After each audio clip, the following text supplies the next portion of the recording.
As a parent, you watch your baby's growth like nothing else. Every little ounce, every inch, it all matters. So when it feels like they're not gaining weight the way you expect, it is completely natural to feel that knot of worry in your stomach. Today, we're going to unravel that knot, turn that worry into real understanding, and give you some clear, practical guidance. So, you've noticed a slowdown. My baby isn't gaining weight as fast as he was. Should I be worried? This is, hands down, one of the biggest concerns for new parents. And you know what? It's good that you're paying attention. But it's also really important to remember that a baby's growth isn't a perfect straight line going up. There are going to be spurts and there are going to be lulls. What we're really looking for is the overall trend. So here's what we're going to cover. We'll start by digging into that weight gain worry itself. Then we'll demystify a medical term you might hear called failure to thrive. After that, we'll talk about working with your doctor, figuring out the why behind it all, and we'll finish up with some really practical strategies you can use to support your baby's healthy growth. Okay, let's tackle this head on. If you go to your doctor with this concern, you might hear the phrase failure to thrive. And I know, it sounds really alarming, but I want you to think of it less as a scary diagnosis and more like a starting point. It's just a clinical way of saying, okay, let's take a closer look at what's going on here. So what does it actually mean? Well, failure to thrive, or FTT, is simply a way to describe a pattern where a baby isn't gaining weight as expected because they're not getting enough usable nutrition.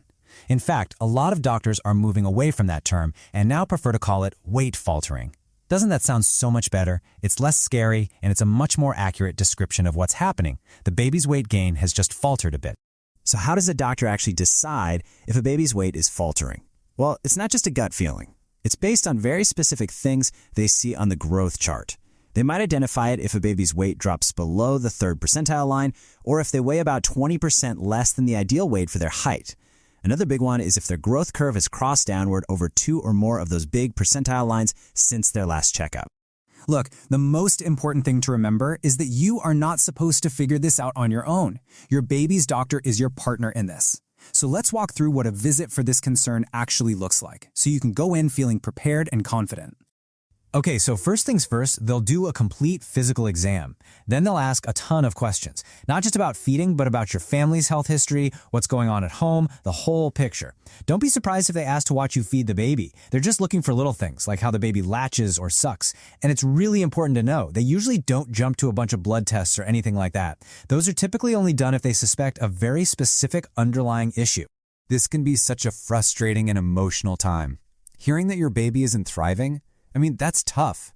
It's so easy for your mind to go to what am I doing wrong? But this is absolutely crucial. You cannot blame yourself. This isn't a reflection of your parenting or how much you love your child. It's simply a problem to be solved together.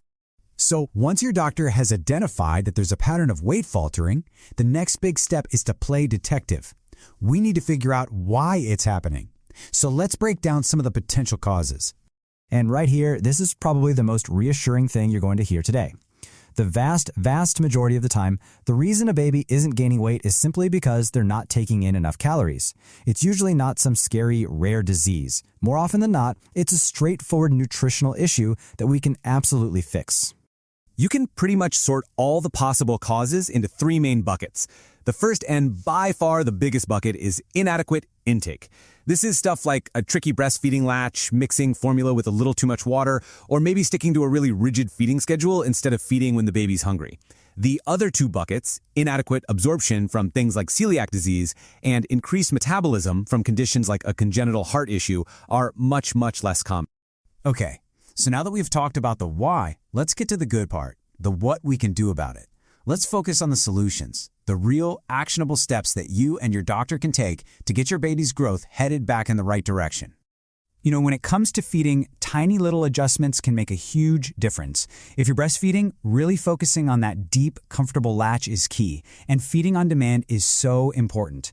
Another great trick is using breast compressions, just gently squeezing the breast while they nurse to help the milk flow. And if you're bottle feeding, just triple check that you're mixing the formula exactly right. And maybe check the nipple on the bottle. Is the flow too fast or too slow for your little one? Now, once your baby is on solid foods, the whole game changes a little bit. The strategy becomes simple, but it is so powerful. We want to make every single bite count. This is not the time for low-calorie fillers. The goal here is to pack as much energy and protein into every spoonful as we possibly can. And the best part is, this is so easy to do. You don't have to become a gourmet chef. Just look at these simple ideas. You can add a little butter and cheese to mashed potatoes, stir some smooth peanut butter and a splash of cream into their porridge. Just a teaspoon of olive oil and a couple of tablespoons of couscous can literally double the calories in a simple veggie puree. These tiny changes have a massive payoff. So really, you're focusing on two key teams of food. On one side, you've got your high-protein foods. Think meat, eggs, dairy. These are the building blocks for growth. And on the other side, you've got your high-energy foods, like avocado, healthy oils, and smooth nut butters. These are the fuel. You need both to get things moving. So here's the bottom line, and it's a really hopeful one. With the right support from your doctor and a smart nutritional plan, the outlook is fantastic. Most babies who go through a period of weight faltering get right back on track. What often happens is they'll go through what's called catch-up growth. They'll actually grow faster than usual for a little while until they're right back where they should be on their curve. And that brings us to the final and maybe the most important thought. That growth chart is a tool. It's useful, for sure, but it is not the whole story of your child.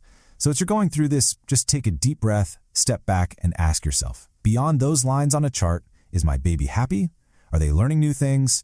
Do they feel safe and loved? Because at the end of the day, that is and always will be the most important measure of all. If you found these tips helpful, please like and subscribe Tiny Humans 101 for more evidence-based parenting guides.